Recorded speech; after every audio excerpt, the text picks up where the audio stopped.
નગરપાલિકા ફાયર ટીમમાંથી હું પરમાર કિરણસિંહ છું. મારી સાથે છે મહેશભાઈ દેખાવાળિયા, કાશ્મીરભાઈ દેસાઈ, વિષ્ણુભાઈ હિન્દુવાળિયા. તો મિત્રો આજે આપણે જાણશું કે આગ લાગે તો કયા પ્રકારના પગલાં લેવા. આગ ઘણી પ્રકારની આગ હોય છે, એક પ્રકારની આગ હોતી નથી. આપણને એવું સામાન્ય કે આગ લાગી તો પાણી નાખી દેવું, પણ એવું હોતું નથી. આગના પ્રકાર આપણે જાણશું. પછી બીજું શું જાણશું? રેસ્ક્યુના સાધન. કોઈ એક્સિડન્ટ થયો હોય તો આપણે કેવા પ્રકારના પગલાં લેવી, ઇન્સ્ટ્રુમેન્ટ કયા આપણે વાપરવી એ જાણશું. પછી તળાવ કે કેનાલમાં કોઈ ડૂબી ગયું હોય તો એને કાઢવા માટે આપણે શું આપણે ઉપયોગમાં લેવી એ સાધન છે. પછી તમારા બોટલો તો બધી લાગેલી હશે ને, ઓલી સારામાં લાગેલી છે કે નહીં લાગેલી જોવાનું ને બધું એનો ઉપયોગ આપણે જોવાનો છેલ્લે એક જે આપણે તમે સુકરેલો પાકો ને બીજા રસોઈ ઘરમાં બને એની અંદર કે આગ લાગી ગઈ હોય તો આપણે શું કરવાનું એ બધું આપણે જાણીશું. હો ચલો, તો પહેલા તમારે આ રીતની બોટલ લાગેલી હશે સ્કૂલમાં, અને એબીસી ટાઈપનું એક્સટિંગ્વિશર કહેવાય. હવે હાલ તો સ્કૂલમાં બે પ્રકારની જ આગ લાગે, ત્રણ પ્રકારની લાગે આમ તો. જો એક આપણે લાકડું છે, પોંકું છે, પસ્તી છે, એ પ્રકારની આગ લાગે તો એની અંદર આપણે એબીસી ટાઈપનું એક્સટિંગ્વિશર આવે ને આનો આપણે ઉપયોગ કરવાનો. સિગ્નલ હશે એની ઉપર પ્રેશર હોય તો આનો યુઝ થઈ શકે.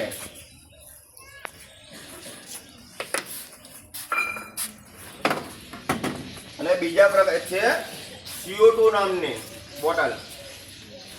આ ક્યારે આપણે ઉપયોગ કરી શકીએ? જ્યારે ઇલેક્ટ્રિકની આગ, કોઈ કોમ્પ્યુટરમાં આગ લાગી ગઈ, એસીમાં આગ લાગી ગઈ, ઇલેક્ટ્રિકની આગ લાગે તો એનો ઉપયોગ કરવાનો. આપણે ઇલેક્ટ્રિકની આગ લાગી હોય અને આપણે પાણી નાખી દઈએ તો શું થાય? બોલો બોલો. બગડી તો જાય પણ આપણે પેલા ઉપર જતા રહી શોર્ટ આવે ને આપણને. કોમ્પ્યુટરમાં આગ લાગે, વાયરમાં આપણે પાણી ભરીને નાખી દઈએ શું થાય? કરંટ આવે આપણને. તો એ ના આવે માટે આપણે શું આવે? CO2 ટાઈપનો extinguisher. આનો આપણે ઉપયોગ કરવાનો. આનો ઉપયોગ કઈ રીતના કરવાનો? જો અહીંયા લોક સિસ્ટમ હશે એક પિન, પિન ખોલી લેવાની આપણે અને વાલ પ્રેસ કરવાનો. અને આ જે હેન્ડલ રહ્યું એ આપણે અહીંથી જ પકડો, કારણ કે આ ઠંડો આવશે, હાથ તમારો ઠંડો થઈ જશે. એટલે હા, એટલે એ તમારે ખોલશો અને પ્રેશર કરશો એટલે આગ બુઝી જશે. તો આગ બુઝી કેમ જશે? ચલો એ મને કહો, તમે વિજ્ઞાનમાં આવતું હશે. આગ લાગી હોય અને આપણે એની પર CO2 નાખી દઈએ, કાર્બન ડાયોક્સાઇડ, તો આગ કેમ બુઝી જશે? ચલો કહો. એનો શું ગુણ છે બોલો? આગને ઓક્સિજન મળતો બંધ થઈ જશે. આપણે કોઈ મીણબત્તી સળગાવી અને ઉપર એક ગ્લાસ ઢાંકી દેવી તો મીણબત્તી 1 મિનિટ લગીને જ ચાલશે, પછી જાતે જ બંધ થઈ જશે. કેમ બંધ થઈ જશે? એને ઓક્સિજન મળતો બંધ થઈ જશે. કેમ? એ જ વસ્તુ છે આની અંદર સેટ. કોઈ બિલ્ડિંગમાં કેમાં આગ લાગી ગઈ હોય અને ધુમાડો અંદર હોય બહુ જ, અને રેસ્ક્યુ કરવાનો તો અમારે તો અંદર જવું પડશે ને. તો એમને સીધું જતું રહેવાનું? અમારે બી પહેરવો પડે. BS સેટ આપણે પહેરી લેવાનો અને આની અંદર આગને કંઈક ધુમાડો હોય એની અંદર જઈને કામ કરવાનું. એ આની અંદર એક સિગ્નલ બી આવે, 5-10 મિનિટનો અંદર રહ્યો હોય ને તો જુઓ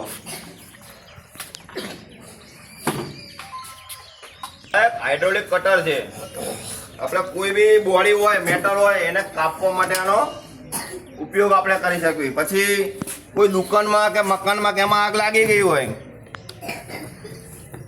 અને બહાર લોક માર્યું હોય, ઘરવાળા તો હાજર હોય નહીં કદાચ દુકાને, તો આપણે શું કરશું? લોકને તોડી નાખશું. પોલીસને સાથે રાખશું, પંચ બે સાથે રાખશું અને લોક તોડી અને આપણે આગ બુઝાવી દઈશું. તો લોક કઈ રીતના આપણે તોડશું? હાઇડ્રોલિકથી. તો આજે આપણે બોડીને એવું કાપી અને આપણે વ્યક્તિને બહાર કાઢીશું. કે હજી હમણાં તમને ખ્યાલ નહીં હોય, અમારે બની ગયો ટ્રક હોય તો આપણે બાકોરું પાડવું પડે ને, ધુમાડો નહીં કરવા, તો એ આપણે હથોડાથી પાડી દઈશું. પછી કોઈ કેબલ જતો હોય ઇલેક્ટ્રિકનો લાઈન અને JB વાળા આયા ના હોય તો શું કરશું? આપણે કેબલ કાપી હેલ્મેટ ટોપી ખરી, ટોપી ઓલી આ કપડાની, આને હેલ્મેટ કહેવાય. શું?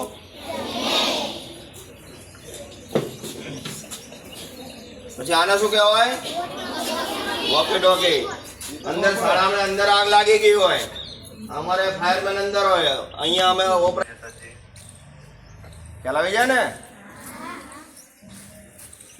પછી કદાચ દેખાતા હોય આપણને ઓક્સિજન વાળો, અને ઓક્સિજન વાળો કદાચ ના જોતો તો આ ગેસ માસ્ક આ પહેરીને બી તમે થોડાક ટાઈમ માટે કામ અંદર કરી શકો. હોય કે એવું હોય ને તો એનો વસ્તુ પડી ગયું હોય, કોઈ ડૂબી ગયું હોય તો આને શું કહેવાય? બિલાડી. આપણે અંદર ફેરવશું એટલે વસ્તુ જો અહીંયા રહે ને અને અંદર ફસી જાય, અથવા કોઈ વ્યક્તિ હોય તો એના કપડાં ફસી જાય અંદર, તો આપણે કાઢી લેવી એને વ્યક્તિને, બરાબર. પછી આ તો નાની વસ્તુ થઈ. મોટી કેનાલ હોય અથવા કેનાલમાં જતું હોય તણે અને એને આપણે બચાવવું હોય તો ડાયરેક્ટ તો આપણે કાઢી ન હોય હાથેથી પાણી વચ્ચે હોય એટલે આને કહેવાય બો લાઈન. તમે બધા દેખાય, તમે ઉભા ના થતા હો દેખાશે.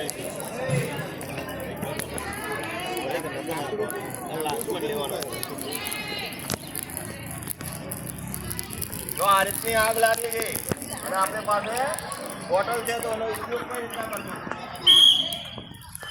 દરેક સેફ્ટી પિન આવે પછી આ હેન્ડલ આવે બોટલ ને અને એકદમ પડી રહ્યો એટલે ખાલી એટલે પેલું અંદર પ્રવાહી થઈ જાય, બે મિક્સ થઈ જાય બોટલ. પાવડર એને આપણે આમ આ બાજુ પકડવાની અને જવાનું.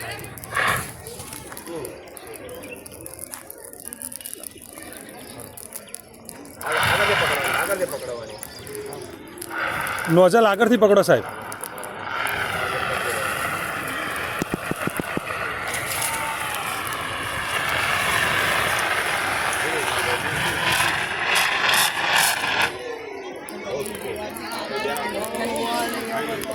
આ બાજુ દરેક આના ઉપયોગમાં આપણે એટલું ધ્યાન રાખવાનું કે પવનની દિશા જોઈ લેવાની. આ બાજુ પવનની દિશા એની અને આપણને સલામતી રહેશે. એ બધી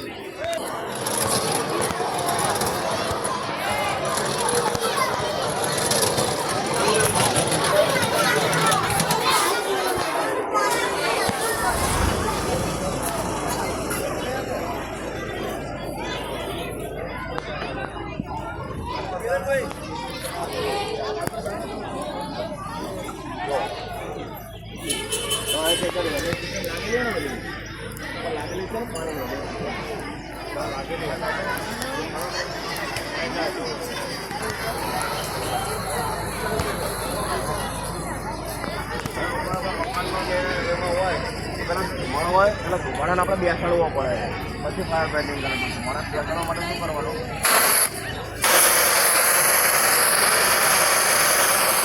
એટલે શું થશે? ફોગ બધો ધુમાડો છે ને એ બધો બેસી જશે. પછી એનો ઉપયોગ શું કરવું? આપણે ધુમાડો ફાયર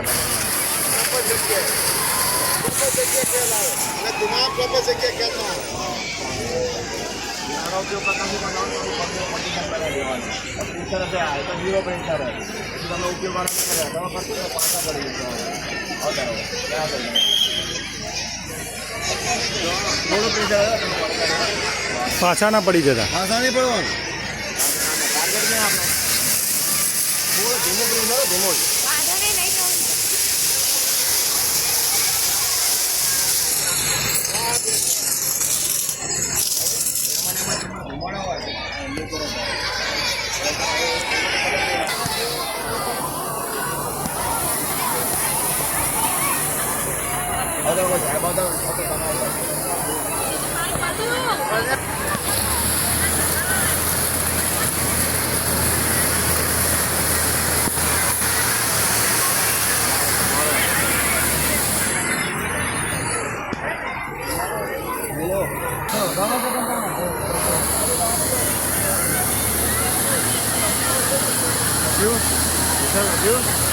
પ્રેશર વધી જોરદાર. તમને ધક્કો મારે. તમે પગની પોઝિશન બનાવેલી હશે તો તમે પાછા નહીં પડો. નકર શું થશે તમે પાઇપની સાથે પર પાછા તમે હવે ખોલીને બંધ કરો. હવે ચાલુ કરો. બંદૂકની ગન છૂટે એ રીતે આવે. પાછા આવી ગયું બરાબર.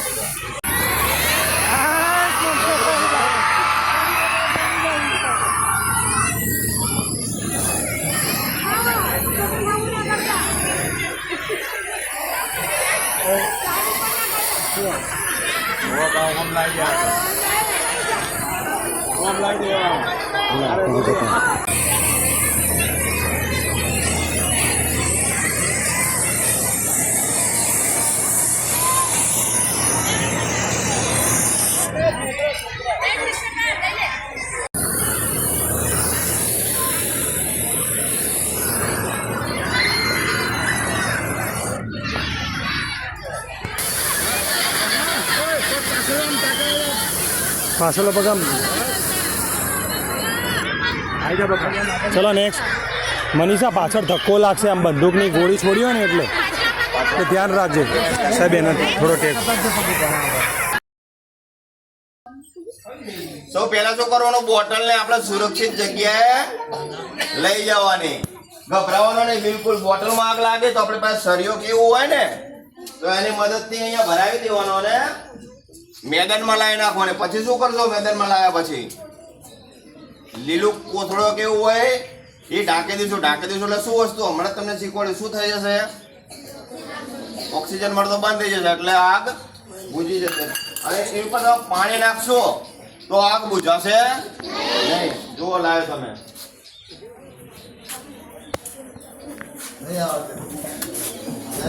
જુઓ.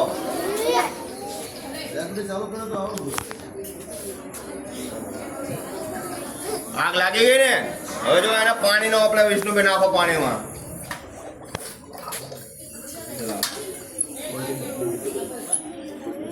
તો જો આની વચ્ચે જગ્યા રહી ને,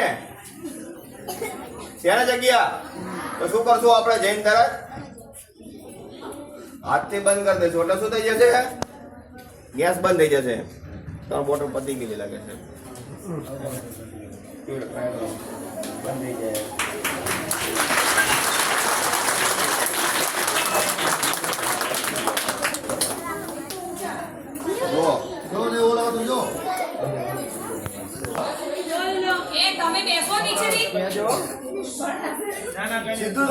સુપર સ્પીડમાં કપડા બળાની.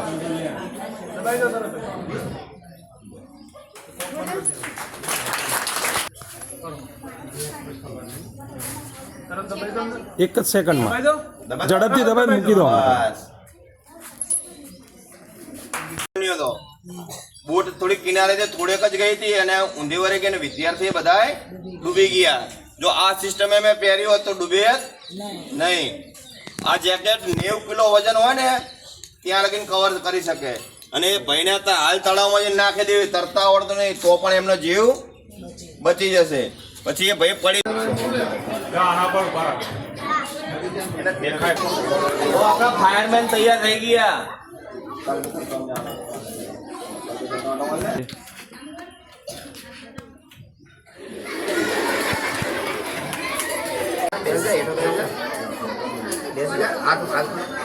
જો આ છોકરાને વાગી ગયું પગે નહીં તો એને લાવવા તો જો કેવો બેઠો.